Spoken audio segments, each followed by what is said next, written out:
Oke, baik. Bismillah. Assalamualaikum warahmatullahi wabarakatuh. Baik, perkenalkan kami dari kelompok 5 mata kuliah akuntansi syariah akan membahas tentang kerangka dasar penyusunan dan penyajian laporan keuangan syariah atau PASK. Kami beranggotakan 3 orang. Saya pembicara pertama atas nama Aditya Warman 18043068. Pembicara kedua kami atas nama Ratih Amelia Fitri 18043145. Sedangkan pembicara ketiga kami atas nama Ulfinila Audia 18043160. Baiklah, untuk mempersingkat waktu, adapun pembahasan kami pada kesempatan kali ini ada 12 indikator pembahasan pertama tentang tujuan kerangka dasar, pembahasan kedua tentang pemakaian kebutuhan informasi, pembahasan ketiga itu tentang paradigma transaksi syariah, pembahasan keempat itu tentang asas transaksi syariah, pembahasan kelima itu karakteristik transaksi syariah, pembahasan keenam itu tujuan laporan keuangan, dan pembahasan ketujuh itu bentuk laporan keuangan, dan ke-8 itu asumsi dasar, yang ke-9 itu karakteristik kualitatif informasi keuangan syariah, pembahasan 10 itu kendala informasi yang relevan dan andal, dan 11 itu unsur-unsur laporan keuangan, dan yang terakhir atau yang ke-12 adalah pengukuran unsur-unsur laporan keuangan. Baik, langsung saja untuk mempersingkat waktu, adapun pembahasan yang pertama tentang tujuan kerangka dasar akan dibahas oleh saya sendiri, yaitu kerangka dasar ini menyajikan konsep yang mendasari penyusunan dan penyajian laporan keuangan bagi para penggunanya. Kerangka ini berlaku untuk semua jenis transaksi syariah yang dilaporkan oleh entitas syariah maupun entitas konvensional, baik sektor publik maupun sektor swasta. Tujuan kerangka dasar ini adalah untuk digunakan sebagai acuan bagi yang pertama, penyusunan standar akuntansi keuangan syariah dalam pelaksanaan tugasnya membuat standar. Yang kedua, penyusunan laporan keuangan untuk mengulangi masalah akuntansi syariah yang belum diatur dalam standar akuntansi keuangan syariah. Yang ketiga, untuk auditor dalam memberikan pendapat mengenai apakah laporan keuangan disusun sesuai dengan prinsip akuntansi syariah yang berlaku secara umum. Sedangkan yang terakhir atau yang keempat itu untuk untuk para pemakai laporan keuangan dalam menafsirkan informasi yang disajikan dalam laporan keuangan yang disusun sesuai dengan standar akuntansi keuangan syariah. Lanjut untuk selanjutnya untuk pembahasan yang kedua tentang pemakaian kebutuhan informasi. Pemakaian laporan keuangan meliputi yang pertama, investor sekarang dan investor potensial. Yang kedua itu pemilik dan kot. Yang ketiga itu pemilik dana sirkah temporer. Yang keempat itu pemilik dana titipan. Yang kelima itu pembayaran dan penerimaan zakat, infak, sedekah dan wakaf. Yang keenam itu pengawasan syariah. Yang ketujuh itu karyawan. Yang ke-8 itu pemasok dan mitra usaha lainnya. Yang ke-9 itu pelanggan. Yang ke-10 itu pemerintah serta lembaga-lembaganya. Dan yang terakhir atau yang ke-11 yaitu masyarakat. Lanjut untuk pembahasan selanjutnya tentang paradigma transaksi syariah. Transaksi syariah berdasarkan pada paradigma bahwa alam semesta diciptakan oleh Tuhan yang Maha Kuasa sebagai amanah atau kepercayaan ilahiyah dan sarana kebahagiaan bagi hidup bagi seluruh umat manusia untuk menciptakan kesejahteraan hakiki secara material dan spiritual atau falah. Substansinya adalah bahwa setiap aktivitas manusia harus memiliki akuntabilitas, nilai dan ilahiyah yang meletakkan perangkat syariah dan akhlak sebagai parameter baik dan buruk, benar dan salah atas usaha dengan catatan lain bahwa akan terbentuk integritas yang akhirnya akan membentuk karakter tata kelola yang baik atau good governance. Pada pembahasan ini menekankan bahwa paradigma transaksi syariah berdasarkan 3 prinsip awal, 3 prinsip dasar, yaitu nilai baik, benar dan indah. Jadi asumsi dasarnya bahwasanya seluruh aktivitas syariah harus berdasarkan 3 nilai tersebut, baik, benar dan indah tadi. Selanjutnya pembahasan selanjutnya tentang asas transaksi syariah. Asas transaksi syariah ada beberapa asas, yaitu 5 asas. Yang pertama itu persaudaraan atau ukhuwah, yang kedua keadilan, yang ketiga itu kemaslahatan, yang keempat itu keseimbangan, yang kelima itu universal. Baik, pembahasan yang pertama tentang persaudaraan. Persaudaraan di sini yang berarti bahwa transaksi syariah menjunjung tinggi nilai kebersamaan dan memperoleh manfaat sehingga seseorang tidak boleh mendapatkan keuntungan di atas keuntungan orang lain. Prinsip ini didasarkan atas prinsip saling mengenal atau ta'aruf. Yang kedua, Yang kedua itu keadilan. Keadilan di sini berarti bahwa seluruh sesuatu itu harus ditempatkan pada posisinya masing-masing, yang berhak dan sesuai dengan posisinya. Realisasi prinsip ini akan dibingkai aturan muamalah dalam melarang adanya unsur. Yang pertama itu unsur riba atau bunga dalam segala bentuk dan jenis riba, baik riba nasiah ataupun fadol. Yang kedua itu kelaziman. Yang ketiga itu judi atau bersikap spekulatif dan tidak berhubungan dengan produktivitas. Yang keempat itu unsur ketidakjelasan, manipulasi, kualitas informasi serta tidak adanya kepastian kriteria kualitas, kuantitas, harga, objek dan akad, atau eksploitasi karena salah satu pihak tidak mengerti ini perjanjian atau gahar. Yang kelima itu haram atau segala sesuatu atau unsur yang dilarang tegas dalam Al-Quran dan As-Sunnah, baik itu dalam bentuk barang maupun jasa atau aktivitas operasional yang terkait. Yang keempat itu kemaslahatan. Kemaslahatan di sini berarti bahwa segala bentuk kebaikan atau manfaat yang berdimensi duniawi dan akhrawi, material dan spiritual serta individu dan kolektif. Selanjutnya itu keseimbangan. Transaksi harus memperhatikan keseimbangan aspek material dan spiritual, aspek privat dan publik, serta keuangan dan real, bisnis dan sosial, serta keseimbangan aspek pengembangan pelestarian. Yang terakhir yang kelima adalah universal. Artinya di sini adalah bahwa transaksi syariah dapat dilakukan oleh dengan dan untuk semua pihak yang berkepentingan tanpa membedakan suku, agama, ras dan golongan sesuai dengan semangat rahmatan lil alamin. Materi selanjutnya tentang karakteristik transaksi syariah. Karakteristik transaksi syariah di sini harus berlandaskan implementasi syariah yang sesuai dengan paradigma dan asas transaksi syariah, harus memenuhi karakteristik dan persyaratan antara lain. 1. Transaksi hanya dilakukan berdasarkan prinsip saling paham dan saling ridho.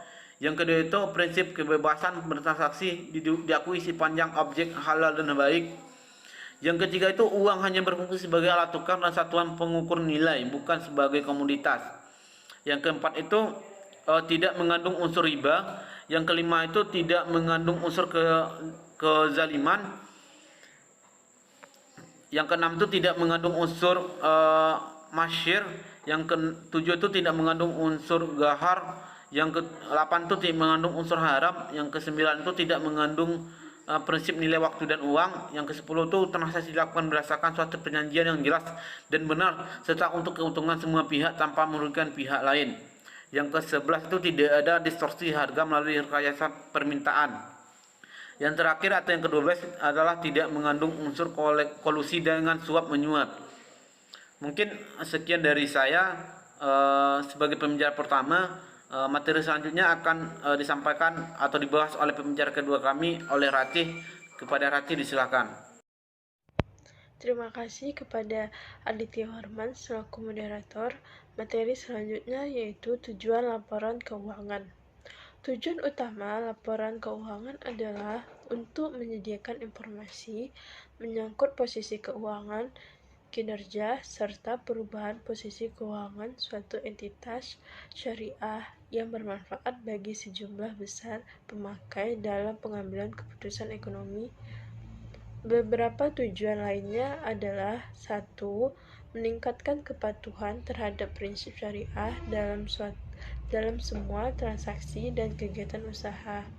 Yang kedua, informasi kepatuhan entitas syariah terhadap prinsip syariah serta informasi aset, kewajiban pendapatan, dan beban yang tidak sesuai dengan prinsip syariah bila ada dan bagaimana perolehan dan penggunaannya. Yang ketiga yaitu informasi untuk membantu mengevaluasi pemenuhan tanggung jawab entitas syariah terhadap amanah dalam mengamankan dana, menginvestasikannya pada tingkat keuntungan yang layak.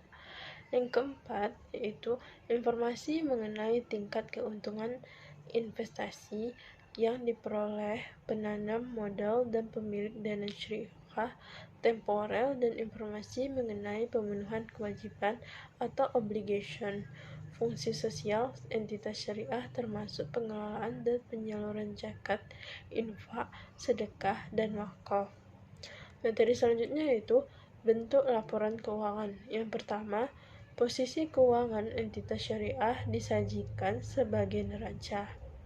Laporan ini menyajikan informasi tentang sumber daya yang dikendalikan, struktur keuangan, likuiditas dan solvabilitas, serta kemampuan beradaptasi terhadap lingkungan. Yang kedua, informasi kinerja entitas syariah disajikan dalam laporan laba rugi. Laporan ini diperlukan untuk menilai perubahan potensial sumber daya ekonomi yang mungkin dikendalikan di masa depan. Yang ketiga, informasi perubahan posisi keuangan entitas syariah yang dapat disusun berdasarkan definisi dana seperti seluruh sumber daya keuangan, modal kerja, aset atau kas. Kerangka ini tidak mendefinisikan dana secara spesifik.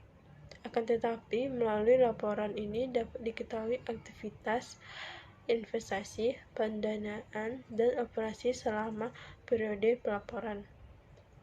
Yang keempat yaitu informasi lain seperti laporan penjelasan tentang pemenuhan fungsi sosial entitas syariah.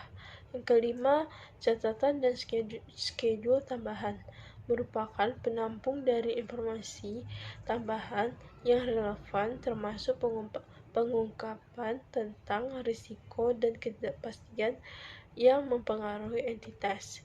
Selanjutnya yaitu asumsi dasar. Yang pertama, dasar akrual. Laporan keuangan disajikan atas dasar akrual. Maksudnya bahwa pengaruh transaksi dan peristiwa lain diakui pada saat terjadi dan bukan pada saat kas atau setara kas diterima atau dibayar, dan diungkapkan dalam catatan akuntansi serta dilaporkan. Namun, dalam penghitungan pendapatan untuk tujuan pembagian hasil usaha menggunakan dasar kas. Hal ini disebabkan bahwa prinsip pembagian hasil usaha berdasarkan bagi hasil. Pendapatan atau hasil dimaksud adalah keuntungan bruto. Yang kedua, kelangsungan usaha. Laporan keuangan biasanya disusun atas dasar asumsi kelangsungan usaha entitas syariah yang akan melanjutkan usahanya di masa depan. Oleh karena itu, entitas syariah diasumsikan tidak bermaksud atau berkeinginan melikuidasi atau mengurangi secara material skala usahanya. Sekian materi yang dapat saya jelaskan. Saya kembalikan kepada moderator. Oke, baik, terima kasih kita ucapkan kepada Ratih yang telah memaparkan materi yang sangat bagus. Materi selanjutnya akan disambung oleh pembicara ketiga kami, Ulfinila Audia. Kepada Ulfi dipersilakan. Baiklah, terima kasih kepada Aditya Warman selaku moderator. Selanjutnya materi yang akan saya jelaskan yaitu mengenai karakteristik kualitatif informasi keuangan syariah. Karakteristik kualitatif merupakan ciri khas yang membuat informasi dalam laporan keuangan berguna bagi pemakai. Terdapat 4 karakteristik kualitatif pokok, yaitu yang pertama, 1. Dapat dipahami. Kualitas penting informasi yang ditampung dalam lampiran keuangan adalah kemudahannya untuk segera dapat dipahami oleh pemakai. Untuk maksud ini, pemakai diasumsikan memiliki pengetahuan mengenai tentang aktivitas ekonomi dan bisnis, akuntansi, serta kemampuan untuk mempelajari informasi dengan ketekunan yang wajar. Yang kedua yaitu relevan. Maksudnya adalah memiliki kemampuan untuk mempengaruhi keputusan ekonomi pemakai dengan membantu mereka mengevaluasi masa lalu, masa kini, atau masa depan dengan menegaskan atau mengoreksi hasil evaluasi mereka di masa lalu. Yang ketiga yaitu andal.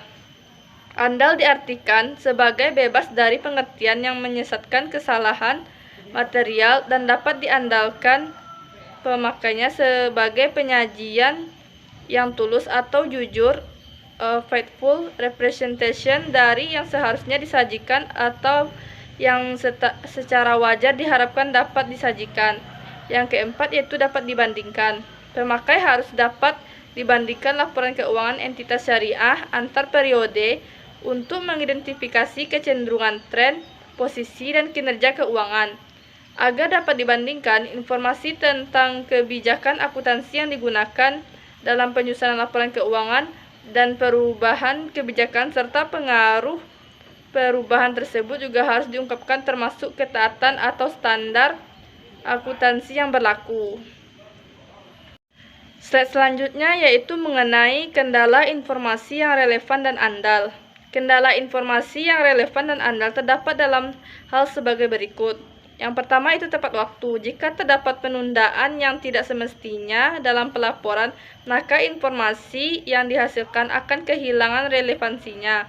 Manajemen mungkin perlu menyeimbangkan manfaat relatif antara pelaporan tepat waktu dan ketentuan informasi andal. Yang kedua yaitu keseimbangan antara biaya dan manfaat. Keseimbangan antara biaya dan manfaat lebih merupakan suatu kendala yang dapat terjadi pervasif dari suatu karakteristik kualitatif. Manfaat yang dihasilkan informasi seharusnya melebihi biaya penyusunannya. Namun demikian, secara substansi, evaluasi biaya dan manfaat merupakan suatu proses pertimbangan atau judgment proses. Kemudian yaitu mengenai unsur-unsur laporan keuangan. Sesuai karakteristik laporan keuangan entitas syariah, antara lain meliputi 1. Komponen laporan keuangan yang mencerminkan kegiatan komersial yang terdiri atas posisi keuangan, kinerja. Yang kedua yaitu komponen laporan keuangan yang mencerminkan kegiatan sosial meliputi laporan sumber dan penggunaan dana zakat serta laporan sumber dan penggunaan dana kebajikan. Yang ketiga, komponen laporan keuangan lainnya yang mencerminkan kegiatan dan tanggung jawab khusus entitas syariah tersebut. Selanjutnya yaitu mengenai pengukuran unsur-unsur laporan keuangan. Berbagai dasar pengukuran tersebut adalah sebagai berikut. Yang pertama yaitu biaya historis atau historical cost. Aset dicatat sebesar pengeluaran kas setara kas yang dibayar atau sebesar nilai wajar dari imbalan consideration yang diberikan untuk memperoleh aset tersebut pada saat perolehan. Kewajiban dicatat sebesar jumlah yang diterima sebagai penukar dari kewajiban obligation atau dalam keadaan tertentu, misalnya pajak penghasilan, dan jumlah kas atau setara kas yang diharapkan akan dibayarkan untuk memenuhi kewajiban dalam pelaksanaan usaha yang normal. Dasar ini adalah dasar pengukuhan yang lazim digunakan entitas syariah dalam penyusunan laporan keuangan. Yang kemudian yaitu biaya kini atau current cost. Aset dinilai dalam jumlah kas setara kas yang seharusnya dibayar bila aset yang sama atau setara aset diperoleh sekarang. Kewajiban dinyatakan dalam jumlah kas atau setara kas yang disusun tidak didiskonkan atau undiscounted yang mungkin dapat diperlukan untuk menyelesaikan kewajiban obligation sekarang.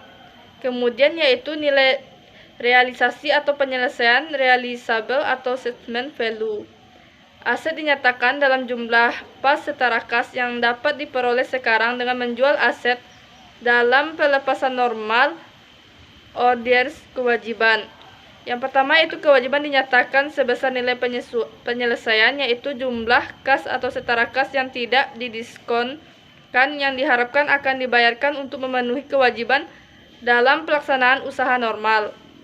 Dasar pengukuhan ini walaupun dapat digunakan tetapi tidak mudah untuk diterapkan dalam kondisi saat ini, mengingat manajemen harus menjamin informasi yang disajikan adalah andal serta dapat dibandingkan. Oke, terima kasih banyak kepada Ulfi yang telah memberikan materi yang sangat luar biasa. Mungkin hanya sekian pemaparan materi dari kami dari kelompok 5. Mohon maaf apabila ada kesalahan, baik itu kesalahan kata maupun perbuatan. Wabillahi taufik wal hidayah. Saya akhiri. Assalamualaikum warahmatullahi wabarakatuh.